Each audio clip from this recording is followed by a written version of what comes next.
একটা সিম্পল কাজ করলে আমাদের টিম মেম্বাররা আমাদের কাজকে, আমাদের ভিশনকে ওন করবে।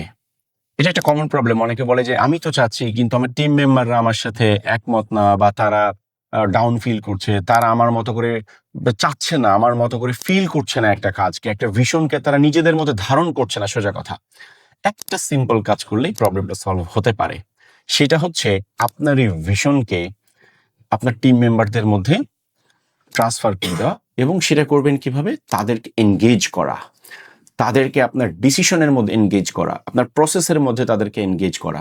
যখন বদর যুদ্ধের সিদ্ধান্ত নিয়ে ফেললো কাফেরা যে তারা যাবে বদরে এবং তারা সেখানে 3 দিন থাকবে, তারা এখানে নাচ গান করবে, তাদের পাওয়ার দেখাবে, তখন রাসূল সাল্লাল্লাহু আলাইহি সাল্লাম সাহাবীদেরকে ডাকলেন এবং বললেন, বলো আমরা কি করব।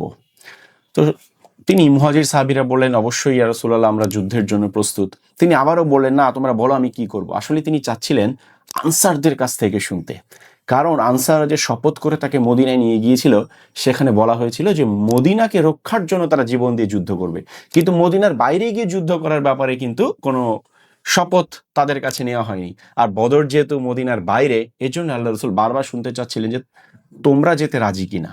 তো শেষ পর্যন্ত কি হলো, আনসাররাও তাতে রাজি হলো এবং তারা খুশি মনে রাজি হলো এবং তাদের কথা শুনে আল্লাহ রাসূল খুশি হয়ে গেলেন। আবার তাবুক যুদ্ধটা ছিল খুবই ব্যতিক্রমী একটা যুদ্ধ। অন্যান্য অনেক যুদ্ধের চাইতে এই যুদ্ধটা ডিফারেন্ট, কারণ এখানে যাত্রা পথ ছিল অনেক লম্বা, যুদ্ধের সময়টা ছিল খুবই কঠিন, গরমের সময়, তখন কেবল ফসল উঠতে শুরু করেছে, মানুষ একটু জীবিকার জন্য বেশি ব্যস্ত ছিল। তো এই তাবুক যুদ্ধের সময় রাসূল সাল্লাল্লাহু আলাইহি সাল্লাম কি করলেন, তিনি অ্যানাউন্স করে দিলেন আমাদেরকে যুদ্ধে যেতে হবে, সবাইকে তিনি প্রস্তুতি নিতে বললেন। এবং এই যুদ্ধের জন্য যে ফিনান্সিয়াল সাপোর্ট দরকার, তিনি সবাইকে ডোনেশন দিতে বললেন। এবং প্রচুর পরিমাণে ডোনেশন উঠলো তাবুক যুদ্ধের জন্য, এমনকি মহিলারা তাদের অলংকার পর্যন্ত দিয়ে দিল এই যুদ্ধ প্রস্তুতির জন্য। অর্থাৎ প্রত্যেকটা মানুষকে তিনি কি করলেন, এই যুদ্ধের জন্য অ্যালাইন করলেন, প্রস্তুত করলেন।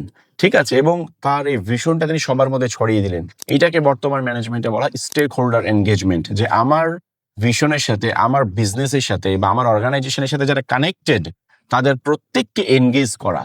হ্যাঁ, নাহলে তারা যদি ঘুমিয়ে থাকে আর আমি আমার মতো কাজ করি আর এক্সপেক্ট করি যে না তারা আমার ভিশনের অনুযায়ী কাজ করবে, আমার ভিশনের সাথে অ্যালাইন করবে, এটা আসলে কখনোই হবে না।